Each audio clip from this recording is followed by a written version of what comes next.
All right, everyone. Rosie and Bree today. We have the Restart. Just kidding. We can't. We're live.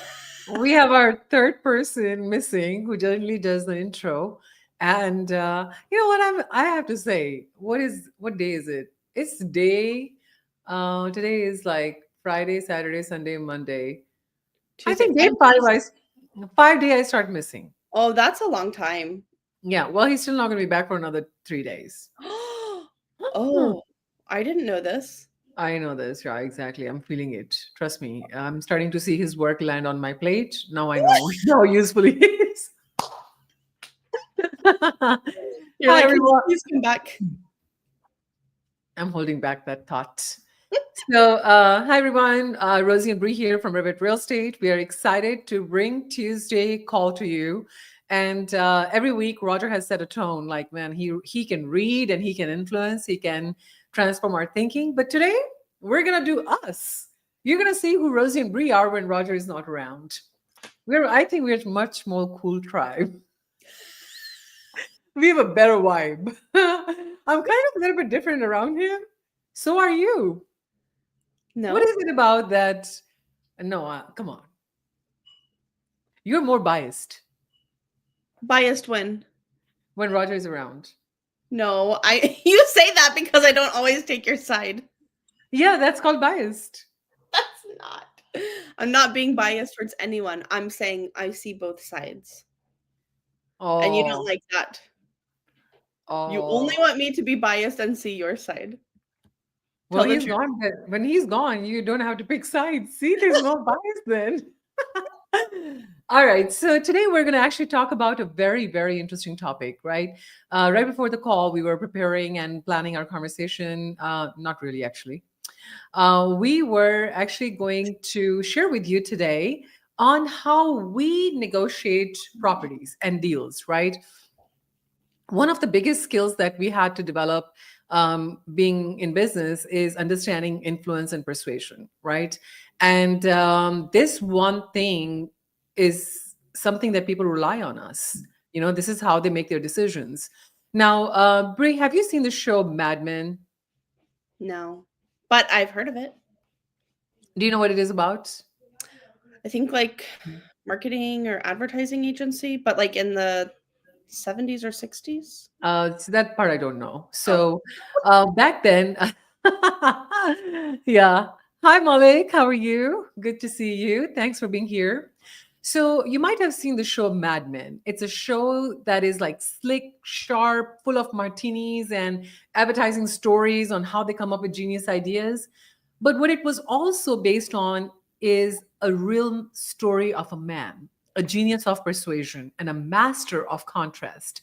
His name, oh, Jennifer Moyd. Yes, exactly. I loved that show. Jennifer, this call is for you. You're going to love what I'm about to tell you next. Now, his name, the real man on whom the show was based, his name was Rosser Reeves. Now, Reeves was not just an old guy, he was a man behind the famous marketing idea. I'm going to say it and tell me, Brie, if you remember this. okay. Melts in your mouth, not in your hands. Oh, yeah, the chocolate. The chocolate, right? Now, but his most powerful pitch, but was this his like most powerful pitch? His most powerful work he did was not for a president or not even for a product. It was actually something very outstanding. It was a very human act one can do. And it actually happened randomly on a summer spring day in Central Park, New York. Bree, you just came from New York, right? It is. How is it there? Oh, it was beautiful. It was, and it was spring, and Yeah. so all the people were out. The Yeah. trees were blooming. The flowers were there. It was gorgeous. It's gorgeous. Yeah. Malik, yeah, hey, you are the ballers. You are the investors. Great seeing you. Thanks for being here. So imagine Bree, it's a Central Park, New York, and it is summer, springtime, and trees are waking up, flowers are blooming, and the city is just full of this exhilaration, and the people are just finally out after a long winter. So on a beautiful spring day like this, Reeves and his colleague at work just were walking down the street to grab a quick sandwich for their lunch. And alongside, they pass a man on the sidewalk with a sign saying, I am blind, and a few coins in the cup, nothing more. They ate, talked strategy, and then walked back. And the man was still there with the same sign and still no money. Now, Reeves turned to his friend and he said, you know what? I'm actually going to help this guy. And the guy was like, okay, well, the only way to help someone on the side of a street is just to take some money out. So he reached with his hand inside his jacket, and his friend thought he was going to reach for a wallet. But he actually pulls out a Sharpie pen and adds just 3 words to the sign and then steps back. And the next person that passes by looks at the sign, drops coins, then another one passes by, drops coins, then another one passes by, drops coins after coins. Just 10 minutes later, the man's cup is nearly overflowing. Do you want to guess what those 3 words are? What? Well, the guy on the side of the street asking for money was blind, Mm. right? And his sign said, I'm blind, and a coffee cup. The 3 words he had, people might guess it is like, I'm blind, but God sees. I'm blind, and you're not. Or I am blind, please help. But what if I told you it was none of those words? Those words were, it's springtime and I'm blind. Wow. Let that sit in. So Reeves didn't just write a message, he actually created a contrast between beauty and absence, between having a sight and blindedness. That contrast actually triggered the empathy, the urgency, the action in someone. And it actually teaches something way more vital. What you do first can change everything that comes next. Like, this is something Bree, you and I experience in real estate and our business all the time. Like, when we have a decision to make, we have properties to market, right? We have to think who our consumer is. We cannot drive guilt. We cannot drive pressure or force, because are there ways to influence people? Yeah, you can influence them with money. But how many times we think we just need to offer low or high and deal will be made without exploring what's on the other side? Yeah. Never. And sometimes you can force, like, you know how many offers that come to us on our properties and they said, okay, null and void after 10 p.m. Might as well back out now. What if a person is sitting in the other side of the world and they're not available until 10 p.m.? Mm-hmm. So this is force and violence. The problem with creating an influence with money and force and violence is this, that we get the results, but they're short term. But there's something called ethical persuasion. That's where the long term reliable results are created. What triggers in your mind when I just shared this? Does it make sense where I'm going with this? Like, I know you live it every day. What comes to your mind when you, like, give me some thoughts?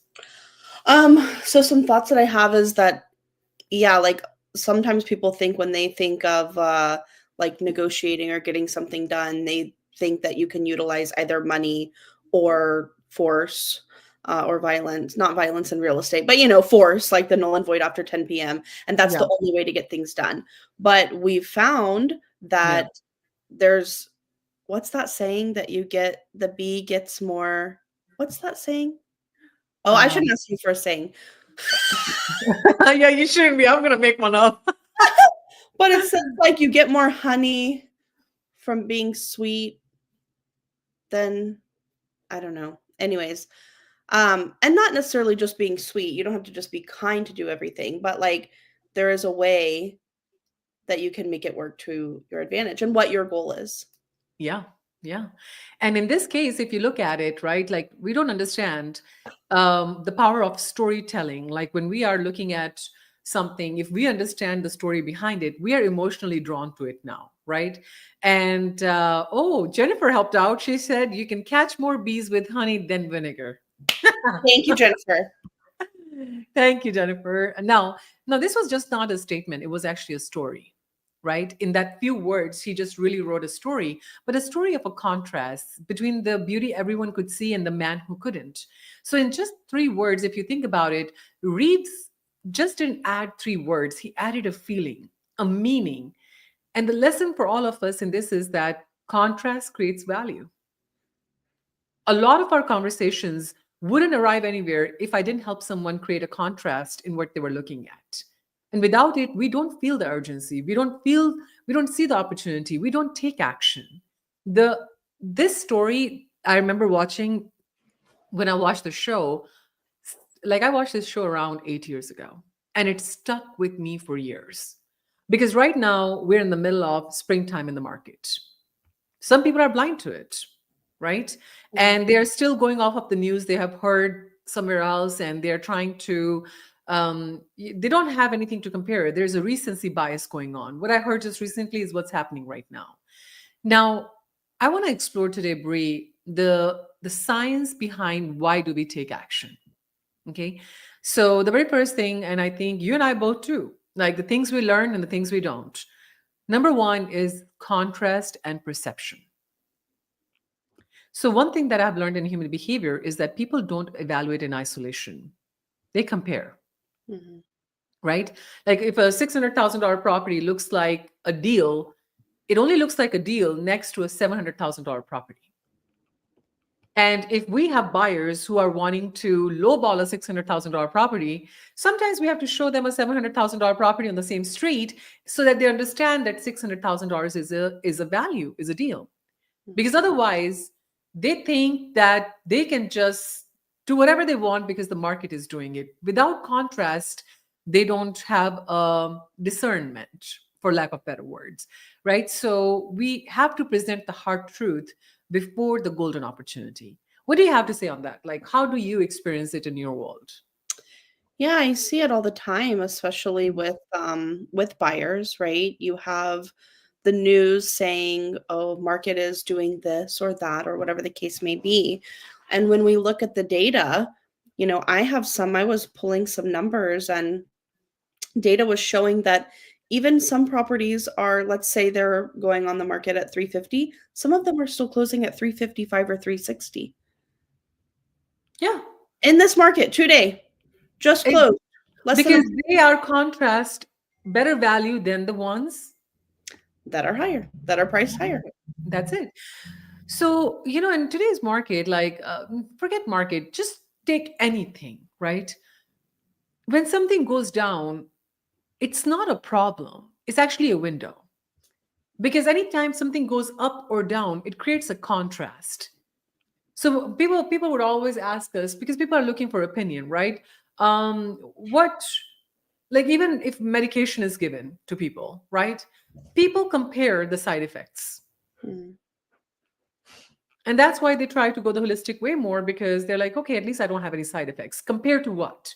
Taking a quick medication, numbing the pain, right? So when we help people see the contrast, I think we help them act while others are still waiting for a sign.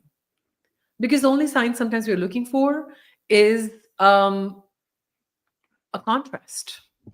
yeah. I think a contrast, whether, yeah, like you said, whatever it is, it doesn't matter if you're buying a home, you see either this is a good deal or hey, this one isn't a good deal. Maybe we should look somewhere else. Yeah. Or even in selling a home, like you're contrasting your property and having to market it in a way that's different than other properties and showing the value that way. Or I was just doing a getting a gutter proposal, and I had to go to 3 different companies because I wanted to see. I didn't know what kind of gutters I should get. I had to see what are the different things. What is this one doing versus this one doing, and what are the differences between the 2? Hmm. So what you're saying is that we frame options by placing the ideal next to the uncomfortable, Mhm. right? We don't know what's uncomfortable. We don't know what's ideal until we see what's uncomfortable. Yeah. Like we are doing 75 hard right now, right? Mm. We're drinking water every day. Nonfiction reading is happening easily. Workout is a bitch, serious bitch. I mean, like, It's testing my wits. But you know what? The downside that if I fail, I'm taking everyone one with me is way more painful Hmm. than going for a walk. Yep. I'm not waking up in the morning and say, "Yay, I worked out." I'm just glad I didn't let other people down. I mean, the weight of shoulders of the whole tribe on my shoulders. I was like, "Look, I can't let you down." You see what I'm saying? I know we can let ourselves down, but not other people. Yeah, exactly. It's so bad, but that's the truth.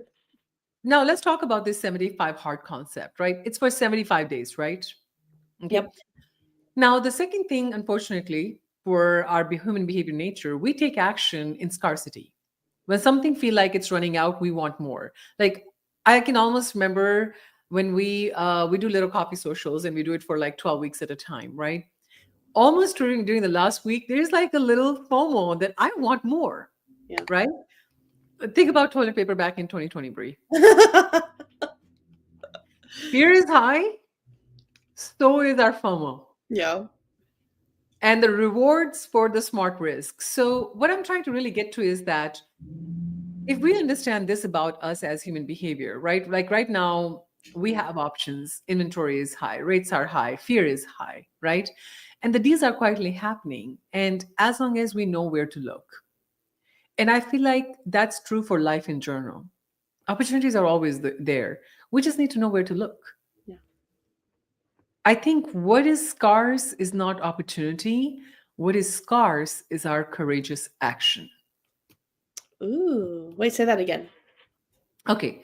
So in scarcity, we take action, right? I don't think like when I'm talking about that, okay, fear is high, rates are high, inventory is high, right? But we all know deals are quietly happening wherever they need to, as long as they know where to look, right? So what I'm trying to say is that it's not the opportunities are scarce. What's scarce is our courageous action on where to look and where to act. And where to act. That's a good one. That is a gold nugget if I ever heard one. I'm like, Type I it in think remarks and I need highlight to I it. need to write this down. Okay, actually, you know what? Why don't I write it down in the comment and highlight Please. it myself? I don't know how to do that. Oh, well, I'm about to try. Well, Roger is going to be so proud of me trying stuff that I have never Oh, tried before. I think I figured. Oh, no, it doesn't let me add one. It's not just is is an opportunity. All right, how about that, Bree? Now we get to show. How's that? I love it. You love it? I mean, this to me is like, I feel like now I can walk into my week and I don't know, I just feel like this is true in all aspects of life. Yeah. In all aspects of life, there's so much opportunity. Like literally possibilities are limitless. But if we don't take action on whatever that looks like, we're never going to find the opportunity. Because when we're angry, reading David R. Hawkins' work, and I'm fascinated by it. He said when we are in the state of anger, our view of life is vengeful. So we're not seeing what's in front of us because we are blinded by the anger. We're hijacked by the anger, right? And I think that's where the idea of social proof comes in, that people don't want to be the first, they just want to be right. And they're more attached to being right than be the first one to do something differently. Like Roger and I come from hospitality industry. And um, we always like one of our ways we Vegas is by staying at great hotels. I love to see how business operates, how customer experiences, what the little things they do. And one of the places in Houston is Regis, and they said that we were talking to the manager there, and they said the hotel actually saw the towel reuse jump up by 33% when the sign said most guests do this, rather than telling people, hey, if you don't want to reuse your towels, right, leave them on the floor, our housekeeping will pick it up. And I see just the word most guests do this created a new trend. Like it went up 33%. Imagine how much water, detergent, and energy they saved, right? So 33%. just by saying most people do this. So when we are looking at a price adjustment, after one price adjustment, how many other properties price adjust? Oh, yeah. But most people are afraid to be the first one to do that. Yeah. So I want people to understand is that either you can feel the pressure to do something or you can be the first one to make that movement. So I would say show movement, not pressure. So it's not the first person who wins, it's the one who understands the momentum. Mm, Because the one who made the change first, they won. But so did the person who actually understood the momentum and did right after that. yeah. So I feel like what do you think when I said that? Like, how did that resonated with you on how people follow momentum? Um, I think sometimes like people can be nervous to be the Mm. first one to do something, and that's okay. You don't always have to be the first to do it, right? Yeah, But if you can follow the momentum of doing it and taking that action, you can still take advantage of it.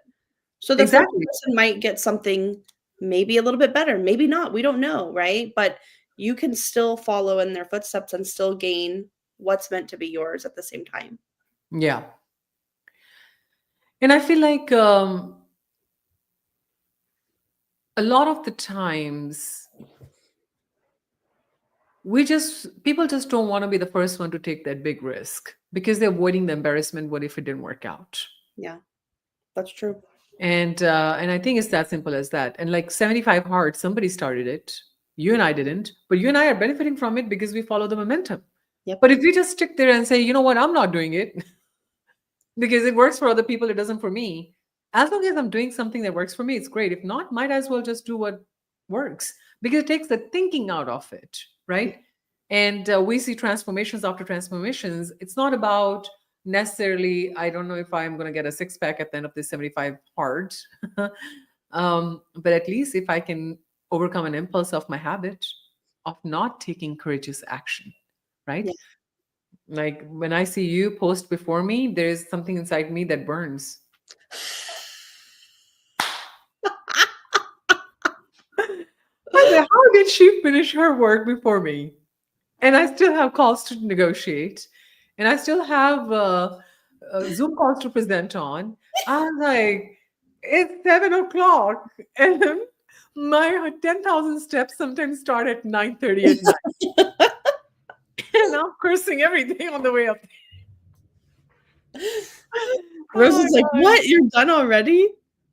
And there's so many times that 6,000 steps, I was like, it's already an hour. Screw this. I'm going home. Then I'm like, God, but everybody's seeing my steps to finish. So I feel Accountability. like, yeah, we can be, So, hey, it's okay to tell you that I burn, but I burn in light. I burned light. Okay, so let's talk about one more factor. The next factor is commitment and consistency. That's big. I had this little emoji. You know what those pencil diagrams are? There was the black screen and the neon light and little stick figures, right? So they had a picture. I wish I can bring that video today. There was one side said motivation, where the guy was just like doing push-ups after push-ups after push-ups, fast, fast, fast. And on the other side, Brie, there was something called discipline. Mhm. And the person was just going at a pace. Because he didn't have to get all the muscles the same day, right? He was consistent about it. I think motivation is hard work. Consistency is easy work. Easy is maybe Don't what say anything negative. no, like it's not I don't know that it's easy. It Because becomes easy. it becomes easier as you go, but it's because you're developing that habit It actually becomes easy if we do it long enough. because it becomes part of your second nature. Hmm. And Honestly, working out is becoming easier for me. What's even better? No sodas are becoming easier. I had a mental breakdown on this weekend because there were sodas right in front of me and I wanted it so bad and I didn't.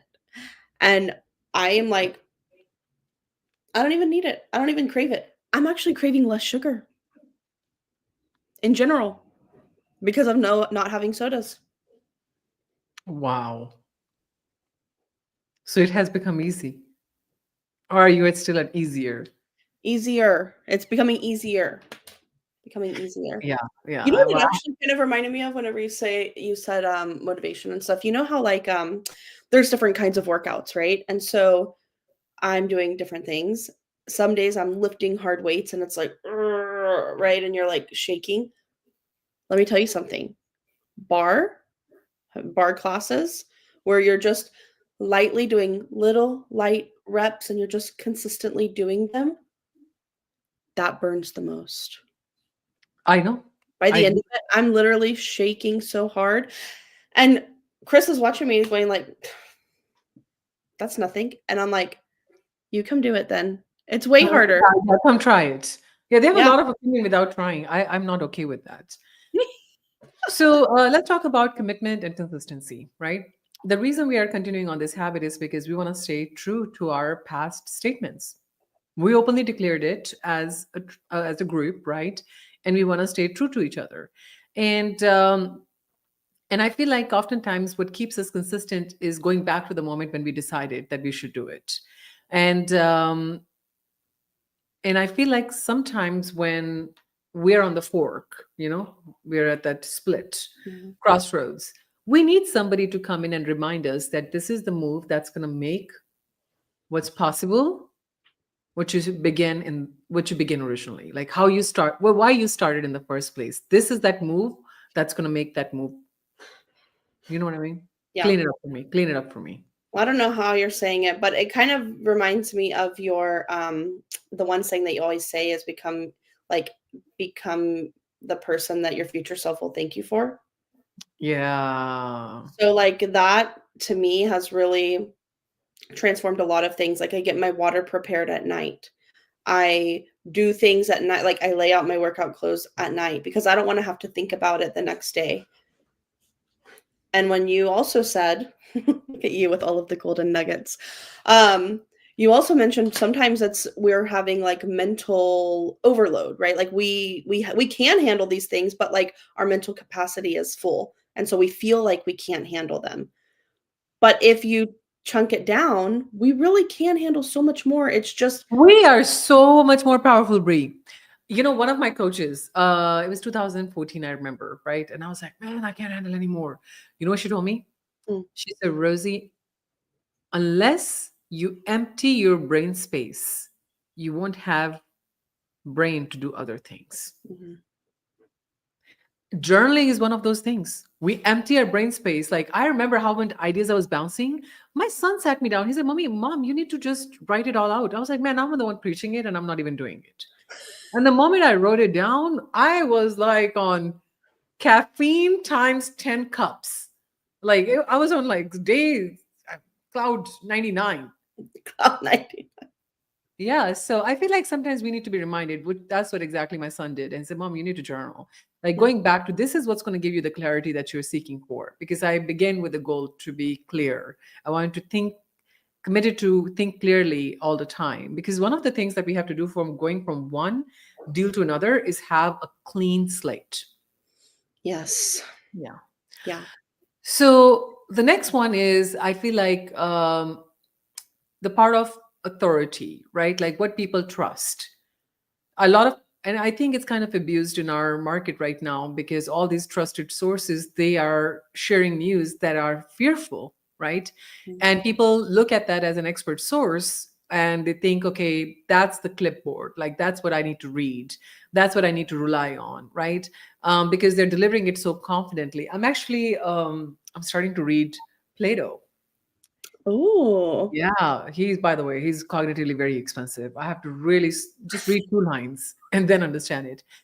He said something very beautiful. I'm not going to say the exact line, but to some extent, he said, way my defender has accused me so persuasively, So what he's basically saying is that if you're delivering something with a lot of confident tone and persuasiveness, even if it is a lie, it feels like truth to the person. So imagine what kind of reviews news can have, because Mhm. people think news are supposed to do what? Give you the news what's happening. But the question is it what's really happening? Because context is missing. Mhm. And what else? The contrast and context both are missing. Yeah. What is worse that's happening that we're not looking at? So I feel like in uncertain times, the person who frames the narrative literally becomes the authority. And I Yeah. think that's one of the hardest jobs we have, that we have to constantly frame the right narrative. Nar- nar- You're right. okay, narrative, to make sure that people are not falling for the authorities that are not reliable. And I think sometimes we don't need perfection, we need positioning. Mhm. We don't need the perfect answers of what need to do next. We need positioning on how to position the message right, so people can understand, okay, you know what, now I know what to do. Like today I spent 40 minutes just creating comparison and contrast for two different types of solutions for a problem. Yeah. I didn't have to do those 40 minutes. I could have just talked my life out and talked their brain off. Yeah. Oh, I also think that like when you mentioned like perfect answer, there's really no perfect answer on anything because everyone's situation is different and how they're going to read the situation can be different. So by giving and helping people with contrast, you're able to kind of show them these are what the different scenarios could look like. So Yeah. that way they can make that decision on what's going to be best for them. Yeah, exactly. Now, the reason I feel like I want to openly talk about it is because this is what our day-to-day work looks like. And if we don't take the control of that narrative, someone else will. And it may be fear. And now we're unconsciously buying into fear because it feels certain, Yeah. right? So, on that note, the next one is likability. We as humans, we say yes to people we like. Mhm. Why are you smile? Me and Ree haven't had a single disagreement since Roger is gone. I clearly feel like I'm more likable when he's not around. See, I that's really hope Raji is watching this.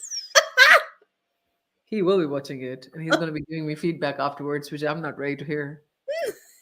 So, I think the best people who are great at what they do, they're not selling; they're listening. They're listening to the other person's narrative. Yeah. Narrator, how about that? Narrator, good job. Yeah. Narrator, You said narrator. it right the first time. Well, I I, don't know. I say narrator. I'm saying I learned the second way too, Oh, so that you can learn my way as well. okay. Say I will say yes because I like narrator. Say narrator. narrator. Yeah, I there's don't no know. narrator. Okay. So what I'm trying to tell you here is that okay, whenever we are working with people and even working with ourselves, we cannot pitch logic. It has to feel like it's their idea because logic only is good for rational thinking. And we are irrational beings. We are irrational beings, very emotional beings, and I feel like when it's actually listening is very enjoyable. I think I have more productive days the day I listen because I don't have to think about what to say next. That. That. And I feel, man, yesterday was so productive. I wrote it down in the morning. I didn't even have to pick up my paper to remind myself. I woke up with so happy. I was like, man, that problem got solved. That problem got solved. And I walked into each problem with one mindset. Do you know that? You know what I was? I was like, if it's okay, it's okay if it doesn't happen. No expectations. No attachment, no No attachment. expectation. That, attachment. I need to quit saying expectations because that's attachment. It's an attachment. I Yeah. said, I'm perfectly fine if the worst case scenario that is in my head happens because what I imagine is only limited, right? Like we all drive towards the worst case scenario. Are we prepared for this worst case scenario? Let me challenge that thought. I promise you one thing whatever you think is worst, if you give it to a person who has been through more experience in your life, they will give you even the worst, more scenario. which you might not be ready to hear. So we only imagine things limited in our experience. Yeah. So when we say, oh, I'm prepared for the worst case scenario, in your perception, you are, but in somebody's perception, we might not be. So I feel like, I don't know why I said that, but what I'm trying to say is that our job is not to have perfect answers, but just to listen without attachment. Mhm. Wait, can That's I say something funny?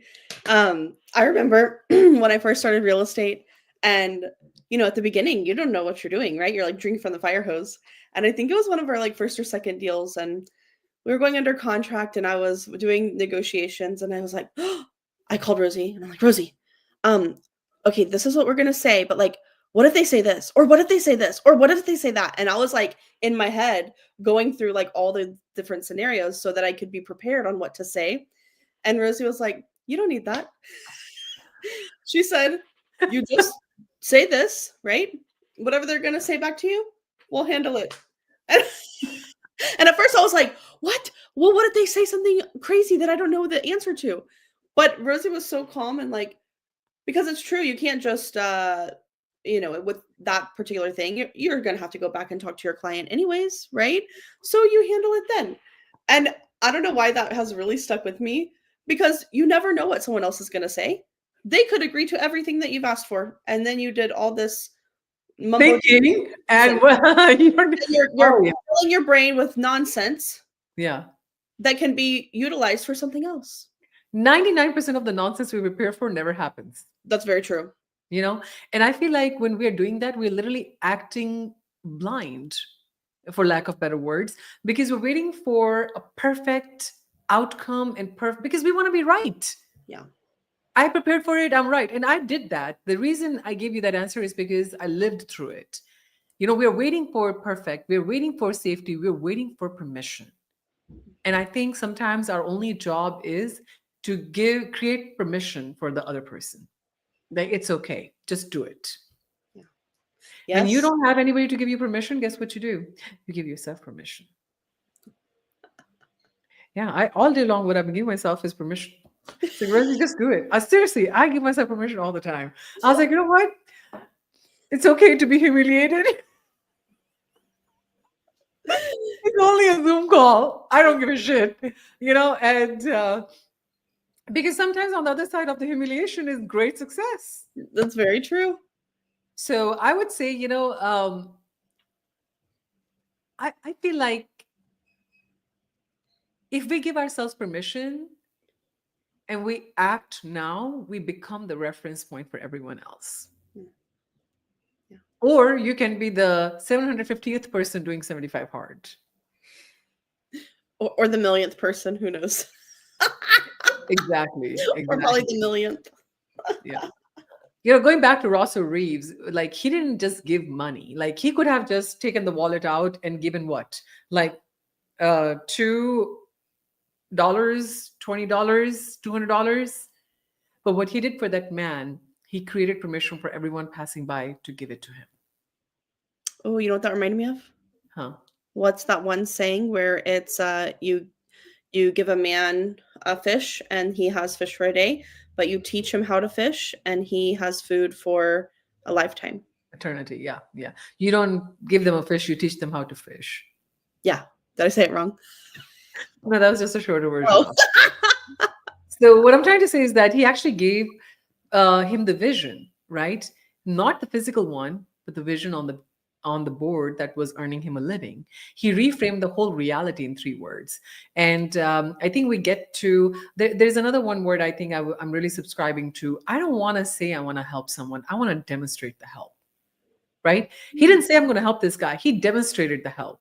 Yeah. And I feel like when we create contrast for people, we are demonstrating help. We're making the invisible visible. That's driving the whole thing. We show urgency without the panic. We show opportunity without the pressure to show what's possible while others are waiting. So the real question isn't that is are things going to change? Is market going to change? But the real question that we got to ask ourselves as experts is, will someone help someone see Will I help someone see that it already has shifted? Mm-hmm. And asking the tough question, are you sure this was not that moment you have been waiting for? Yeah. Yeah. So I that's my think this is the moment that everyone has been praying and waiting for, honestly, though. yeah This is what everyone in 2021 and 22 asked me for. wanted. And now for some reason they're like, oh no, no, no, it's too sour. Don't I said, complain later. hey, I'm getting I everybody to like sign this. affidavits.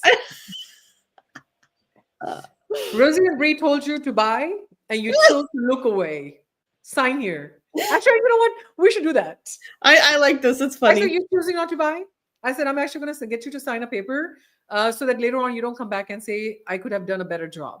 So I want you to sign now that I told you to do it now, and you chose not to, and it's on you. But we love you still. This is an act of love because I'm helping you see something that it already has. So that's my job to not say I'm here to help you. I'm here to show you the contrast and the context. Yeah. Rest is on you, buddy. Bree, actually, that's all I have. I know I was waiting for a perfect moment to say my new favorite line that someone wonderful uh, shared with me one time. Go ahead. And I think that I think now might be the perfect time to say it. So we have delivered 41 minutes and 41 seconds of good content for you today. Oh, that's awesome. I love it.